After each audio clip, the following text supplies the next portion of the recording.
دل کی باتیں آپ کے ساتھ کرنا چاہوں گا، کیونکہ آپ اپنے لوگ ہیں اور اپنے لوگوں کے ساتھ دل کی باتیں کی جاتی ہیں۔ پہلے تو ہمیں سارے سنہریوں کو سمجھنا پڑے گا۔ کیا پاکستان، مثالیں دی جاتی تھیں گزشتہ 3 سال سے کہ ترکی میں یہ ہو گیا، فوج آئی تو ٹینکوں کے نیچے لوگ لیٹ گئے اور فلانا ڈھمکانا یہ وہ وغیرہ ہو گیا۔ ترکیہ کا جغرافیہ الگ ہے، پاکستان کا الگ ہے۔ پہلے آپ پاکستان کے جو سارے سنہری اس کو سمجھ لیں، اس کے بعد پھر بات کریں۔ یہ نہیں ہوتا کہ ہم اپنی فوج کو کمپیئر کرنا شروع کر دیں افغانستان کے ساتھ، جی لیبیا کی فوج کے ساتھ، شام کی فوج کے ساتھ، کسی اور کی فوج کے ساتھ۔ اپنا پہلے آپ دیکھیں کہ آپ کہاں پر کھڑا ہے آپ کا ملک، اس کے بعد پھر یہ تمام تر باتیں کی جاتی ہیں۔ پاکستان جب آزاد ہوا تو فوراً بعد ہی یتیم ہو گیا، کیونکہ بابائے قوم قائد اعظم محمد علی جناح ہمیں چھوڑ کے چلے گئے، دولت فرما گئے۔ تو اس کے بعد سے یہ ایک یتیم بچہ جس طریقے سے پلتا ہے وہ آپ کو پتہ ہے پھر کہ یہاں سے بھی لوگ حملہ ور ہو رہے ہوتے ہیں، یہاں سے بھی وہاں سے بھی، کوئی حق کھانے کے لیے، کوئی کس لیے، کوئی کس لیے۔ تو خیر جیسے جیسے پاکستان نے سروائیو کیا، اور یہ کیسی صورتحال تھی کہ اس کو مشرقی سرحد سے بھی خطرات لاحق تھے، مغربی سرحد سے بھی لاحق تھے، اور کچھ نہ کچھ جو تھے وہ نارتھ سے بھی، اور کچھ جو ہے وہ بحری راستے یعنی کہ ساؤتھ سے بھی، وہاں سے بھی کچھ نہ کچھ خطرات موجود تھے اس صورتحال میں۔ اب یہ اچھا ایک اور یہاں پر بات آپ ذہن میں رکھیں کہ جتنے بھی معاملات ہوتے ہیں نا زمین کے چکر میں ہوتے ہیں۔ جب آپ کے پاس لینڈ موجود ہے، آپ کے پاس زمین موجود ہے، آپ کا دفاع مضبوط ہے، آپ سمجھیں کہ خوش ہیں۔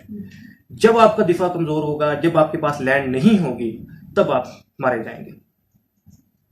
دشمن کیا چاہتا ہے؟ دشمن یہ چاہتا ہے کہ پاکستان 4 ٹکڑوں میں تقسیم ہو جائے۔ اب 4 ٹکڑے تقسیم ہوں گے تو ظاہر بات ہے کہ جو اس طرف کا بڑا ملک ہے وہ اپنے اندر ضم کر لے گا، جو اس طرف کا بڑا ملک ہے وہ اپنے اندر ضم کر لے گا۔ پیچھے کیا بچتا ہے؟ پیچھے آپ روتے پھریں گے، کہتے پھریں گے جی ہماری شناخت ہوا کرتی تھی، ہم جو ہے اس طرح ہوا کرتے تھے۔ خدا نہ خواستہ پاکستان کے خلاف جو سازش ہو رہی ہے، پاکستانی عوام جانتی ہے کہ آزاد بلوچستان کی باتیں ہوئی۔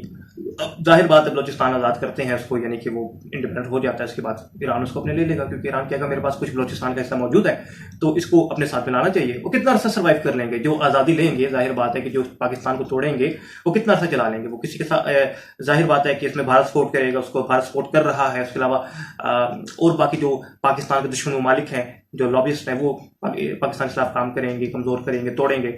اس کے بعد وہاں چلا جائے گا، پھر وہاں کے لوگ ہتھیار اٹھا لیں گے اور نئی آزادی کی جدوجہد شروع کر دیں گے۔ اس کے بعد پختونستان کی موومنٹ چلی۔ اس میں یہ ہوا کہ بنیاد اس چیز کو بنایا کہ یہ آپریشن ہوا، تو آپریشن کے بعد جو بہت سارے وہاں کے لوگ تھے کے پی کے انہوں نے پنجاب کا رخ کیا، اور پاکستان سندھ کا، بلوچستان کا اور دیگر شہروں میں اسلام آباد کا۔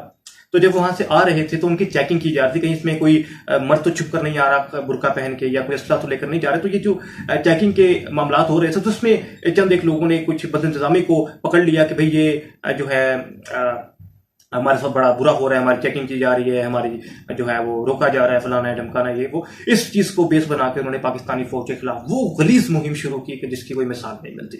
لیکن سلام پیش کرتا ہوں غیور پختونوں کو جنہوں نے اس سازش کا منہ توڑ جواب دیا، اور آج نظر نہیں آتے وہ کدھر گئی۔ پی ڈی ایم وہ لال ٹوپیوں والے جو نعرے لگاتے تھے پاکستان کے ریاست سے، وہ افغانی تھے بیسیکلی، چند افغانی گھس کے آگے، پہلے اپنے ملک کا بیڑا غرق کیا انہوں نے اور پھر اب پاکستان کرنے آگے۔ اور ابھی بھی یہ بھی سننے میں آ رہا ہے کہ جتنے بھی یہ جے ایچ کیو پہ حملہ اور یہ باقی نظریاتی جتنی بھی یہ توڑ پھوڑ اور یہ جلاؤ گراؤ کے معاملات ہوئے، ان میں بہت سارے غیر ملکی افغانی تھے۔ یہ پاکستان کے اندر گھس کے آگے ہم نے پناہ کے دے دی ہے تو ہمارے سر پہ چڑھ کے بیٹھ گئے۔ انہیں چاہیے تھوڑا سا نمک حلالی کا ثبوت دیں۔ جس ملک نے آپ کو پناہ دی ہے، جس ملک نے آپ کو رہنے کے لیے جگہ دی ہے، وہاں پر تو امن قائم رہنے سے یہاں پر بدامنی پھیلا کے پھر کہاں جائیں گے؟ وہاں تو اپنے ملک میں رہنے قابل رہے نہیں ہے وہ، وہاں تو جو ہے وہ اتنی مہنگائی ہو گئی ہے، اتنی بدامنی ہے، اور وہاں یعنی کہ رہنا محال ہے۔ جب پاکستان میں حالات پیدا کر دیں گے اس طرح کے تو کہاں جائیں گے؟ اس کے بعد سے امریکہ انہیں پناہ دے گا یا بھارت چلے جائیں گے؟ ویسے ان کی جگہ وہیں بنتی ہے، ان کو وہیں بھیج دیا جائے۔ میں تو یہ کہوں گا پاکستانی حکومت سے کہ جو غداری کر رہے ہیں نا یہ جتنے بھی جنہیں ہم نے شہریت دی ہے، جتنے لوگوں کو ہم نے پناہ دی ہے، یہ پھر بھی نمک حرامی کر رہے ہیں، انہیں اٹھا کے وہاں بھیج دیں بھارت میں، وہیں ان کی جگہ ہے۔ ہمارے ملک میں ان کی جگہ بنتی نہیں ہے، کیونکہ خیر اچھا اب جو ہے وہ یہ صورتحال تو سمجھ آ گئی نا کہ آپ کو کہ جب فوج کمزور ہوگی، جب دفاع کمزور ہوگا تو ظاہر بات ہے آپ کے اوپر چڑھ دوڑیں گے۔ بات اچھا یہ 2 کی بات ہو گئی، اب تیسرا حصہ بھی کرنا چاہتے ہیں۔ ابھی آپ نے دیکھا ہوگا ملک کے بڑے بڑے لیڈر جو ہیں وہ پاکستان توڑنے کی باتیں کر رہے ہیں۔ پہلے آپ نے بنگلہ دیش توڑ دیا، اور اب جو ہے آپ مشرق پاکستان ہم سے علیحدہ کروا لیا. اب آپ کیا چاہ رہے ہیں کہ پاکستان 4 حصوں میں تقسیم ہو جائے؟ لیکن یاد رکھیں جب تک پاکستان کی عوام میں شعور ہے، جب تک پاکستانی عوام اپنی فوج کے ساتھ ہے، تب تک یہ مذموم مقاصد میں بالکل کامیاب نہیں ہوں گے. پاکستان یہ ہمیشہ رہنے کے لیے بنا ہے، ہمیشہ رہنے کے لیے بنا ہے. پوری دنیا تباہ برباد ہو جائے گی، ختم ہو جائے گی، لیکن پاکستان انشاءاللہ تعالی ہمیشہ سلامت رہے گا. اور انشاءاللہ ہم کشمیر بھی آزاد کرائیں گے، کشمیر بھی پاکستان کا حصہ بنے گا. اور اگر اللہ نے چاہا تو ہم جو ہمارا جس نقشے کو پاس کروایا تھا، جس نقشے پہ پاکستان بنایا تھا قائد اعظم محمد علی جناح نے یا مشرقی پاکستان میں، وہ بھی ہم واپس لیں گے. اچھا، اب ایک اور مومنٹ کے لیے سندھو دیش کی. اب سندھو دیش کو بھی ظاہر بات ہے بھارت نے سپورٹ کیا. اب وہ سندھو دیش خدا نہ خواستہ سندھ کو الگ کروا لیتے ہیں، اس کے بعد کون اس کو راجستھان کے ساتھ ریاست ملتی ہے، راجستھان کی ریاست کے ساتھ وہ اس کی سرحدیں ملتی ہے، اس کے ساتھ ہم کر لے گا. اس کے بعد پیچھے رہا تھا پنجاب. صرف پنجاب کو جو ہے انہوں نے کہنا کیا جی آدھا پنجاب ساڑھے کو لیں بھارت میں. تو جی یہ اس طرح کر کے وہاں پر سارا پیچھے بچتا ہے کہ آپ کے پاس آپ نے پھر اپنی نئی شناخت کے لیے جدوجہد شروع کر دینی ہے. خدا کا واسطہ ہے اپنے دفاع کو کمزور مت کریں، مت آئیں کسی کی سازشوں میں. یہ فوج موجود ہے اس نے 75 سال میں جو آپ کے ملک کو یونائٹ رکھا ہوا ہے، متحد رکھا ہوا ہے. جب آپ اس کو کمزور کریں گے آپ مارے جائیں گے دشمن کے ہاتھوں، سب مریں گے. پھر میں کہہ رہا ہوں کہ اگر آپ نے اپنی فوج کے خلاف، اپنے اداروں کے خلاف کام کیا، آپ سب مارے جائیں گے دشمن کے ہاتھوں. اور کہا یہ جاتا ہے ان کی طرف سے کہ جو ہے یہ فوج لوٹ کے کھا گئی ہے اور فلانا ہو گیا فلانا ہو گیا. آپ کو پتہ ہے کہ سب سے قیمتی چیز جو ہے انسان کی کیا ہوتی ہے؟ جان ہوتی ہے. سب سے زیادہ کس چیز سے پیار کرتا ہے؟ جان سے کرتا ہے. اب ظاہر بات ہے کہ پاکستان کے جب حالات خراب ہوں گے، جب بہت زیادہ اس میں بدامنی ہوگی، تو سب سے پہلے وہ کس کو مارے گا؟ دشمن. فوج کو مارے گا، سپاہی کو مارے گا. اس کے بعد آپ تک پہنچے گا کہیں جا کے. تو وہ اپنی جان خطرے میں کیوں ڈالیں گے؟ وہ پاکستان کو کیوں کمزور کریں گے؟ انہیں نہیں پتا کہ سب سے پہلے وہ ٹارگٹ ہوں گے ان کا، اور ہو رہے ہیں. آپ کو نہیں پتا کہ دلی کتنے ہمارے جوان شہید ہو رہے ہیں وزیرستان میں، قبائلی علاقہ جات میں، اس کے علاوہ بلوچستان میں، مختلف علاقوں میں. کیا وہ پاگل ہیں؟ کہ اپنی اس طرح خودکشیاں کر رہے ہیں؟ وہ کیا وہ شہید ہو رہے ہیں اس ملک کے لیے، اور آپ جو ہیں انہی کے خلاف ان کا مورال ڈاؤن کر رہے ہیں.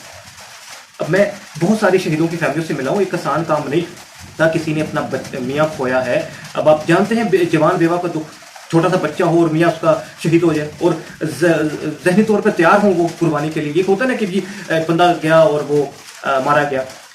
یہ انہیں باقاعدہ ان کے ذہن میں ہوتا ہے کہ ہمارا جو بیٹا ہے، بھائی ہے، میاں ہے، وہ ملک کے خاطر جان جا سکتی ہے اس کی. میں شہیدوں کی فیملی سے ملا ہوں، ان کے دلوں پر کیا گزر رہی ہے ساری موومنٹ سے، جو غلیظ موومنٹ چلائی رکھی ہے کچھ جماعتوں نے.